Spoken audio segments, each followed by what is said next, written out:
नमस्कार, जय जगन्नाथ। आसंतु प्रथम दिन अभिवादन आरंभ करिबा।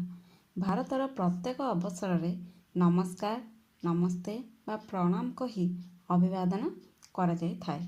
मुसलमान माने अस्सलाम वालेकुम एवं सिख माने परस्पर सहित भेटिया बेले सत श्री अकाल कही अभिवादन जणाई थांती। परंतु इंग्राजी रे एपरी कहा जाए नाही। दिनर पृथक समय इंग्राजी रे अलगा अलगा शब्द द्वारा अभिवादन ज्ञापन करा जाय थाए।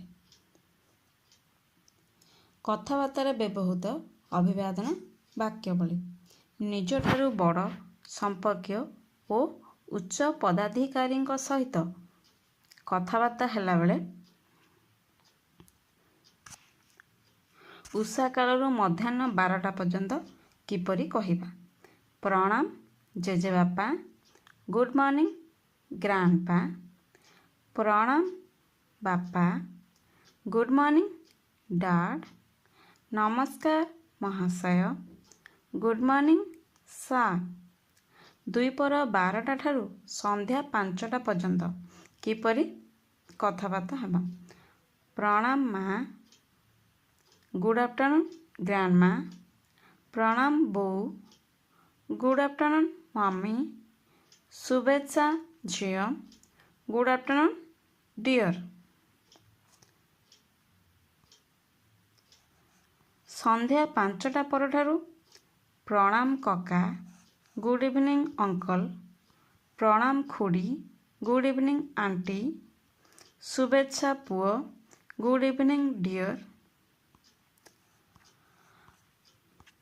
रात्रि रे विदाय बेले शुभ रात्रि, गुड नाइट, स्वीट ड्रीम्स। दिन रे जेकोसी समय रे कथाबार्ता हला बेले अच्छा महाशय आसुची, गुड डे टू यू सार। साक्षात बेले आपण को भेटी बहुत खुशी हेली, प्लीज टू मीट यू। जेकोसी समय रे निज बंधु और निज भली लोकंग सहित कथाबार्ता हेला बेले किपरि कहिबा। Hi Simi, hi Simi, hi Ankur, hi Ankur, hello uncle, hello uncle, hello Nishi, hello Nishi, hello Kush, hello Kush, hello Mrs Behera, hello Mrs Behera.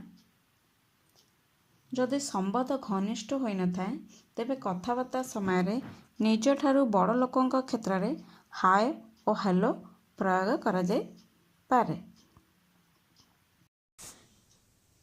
विद्यालय बेला रे अच्छा आसुछि पिला माने, गुड बाय चिल्ड्रन।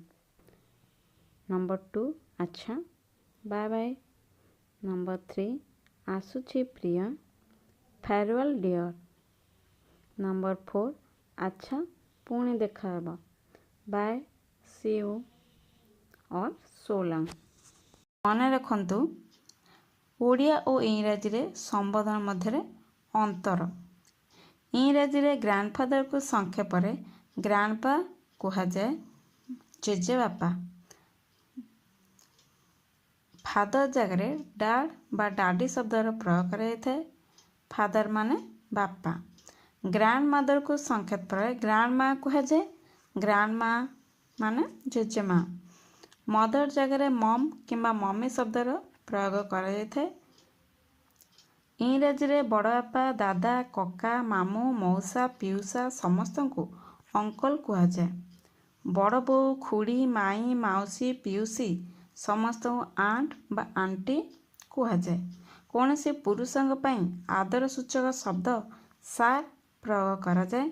कौन से महिलाओं पई आदर सूचक शब्द मैडम प्रयोग करा जाए। आजिकल मैडम परिवर्ते मैम व्यवहृत हेउछि। कका भाई, मामू भाई, माउसी एवं पिउसी भाई भौणी को केवल कजिन कहा जाए। कजिन ब्रदर बा कजिन सिस्टर नुह, ओनली कजिन। साधारण विवाहित महिला नाम पूर्वर मिसेस, एमआरएस, ଏବଂ ଅବିବାହିତ ମହିଳାମାନଙ୍କ ନାମ ପୂର୍ବରୁ ମିସ୍ ପ୍ରୟୋଗ କରାଯାଏ।